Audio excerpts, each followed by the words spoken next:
Hello everyone, I hope you're all doing fantastically, that you're all having a brilliant day.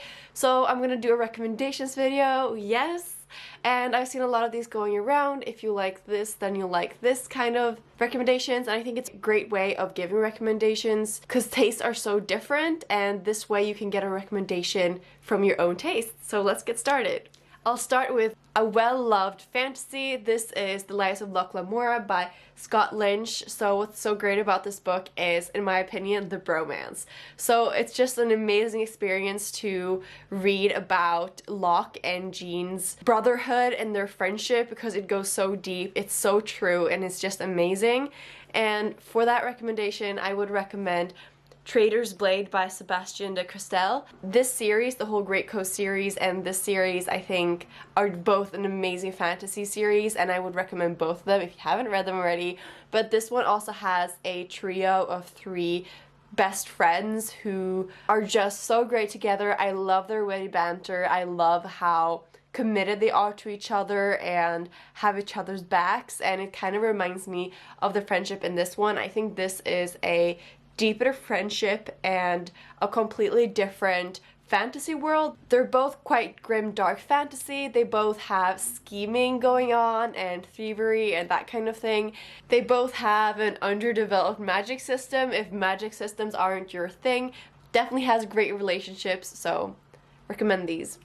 Next we have If You Like the Priority of the Orange Tree, I think you will enjoy Peace and Turmoil by Elliot Brooks. So the reason why these two are so similar, well, they're first quite heavy, chunky books, but it's a lot about politics. It has a very easy writing style, and it also has centered around dragons and those type of animals, which are central plot line, and the relationship between the humans and the dragons are both really good in these ones.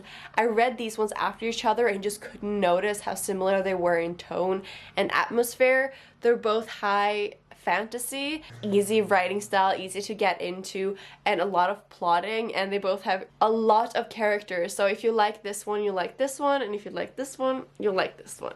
Next we have a sci-fi series, and this is a 3-way. If you like this one, you'll like this one, and also that one. So if you like The Hitchhiker's Guide to the Galaxy, you will like this book, How to Live Safely in a Science Fictional Universe. And if you like either of these two, you will like space opera. So these are a 3-way deal. They have very interesting plots, and they are just insanely witty and bizarre. The science is just so out there. It's just like really crazy. They're all space operas, and in these two, the planet is kind of threatened or blows up, and this one just has a very similar atmosphere to these in the way that it's just silly, you know, like that kind of sci-fi.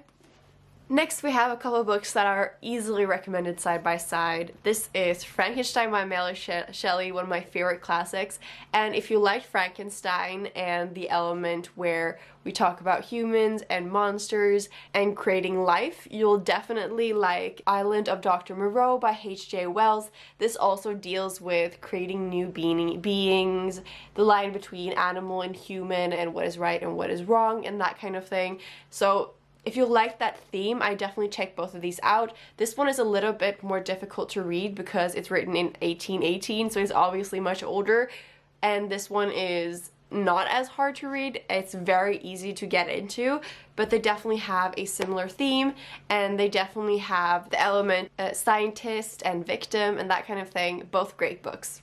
The last one is also a 3-way deal, but I don't know if it works both ways, and I'll explain why. So I think if you like Nevernight, you're gonna like Red Sister, and if you like Red Sister, you'll definitely love Bloodsong.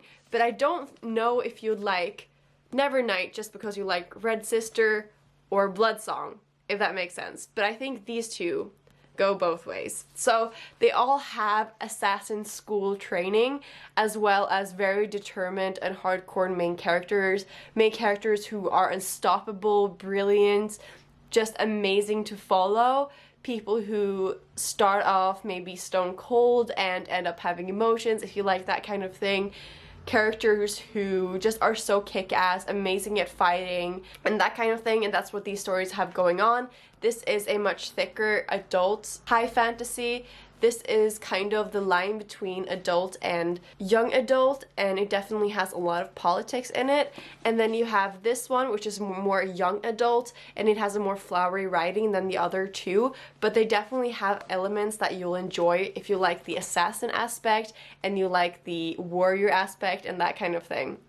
So those are all the books I wanted to talk about today. Just a short little, if you like this, you like that. I hope you enjoyed. If you had any more of these recommendations down below, or if you disagree with any of these, comment all your thoughts down below. I hope you have a brilliant magical day, and yeah, stay magical. Bye!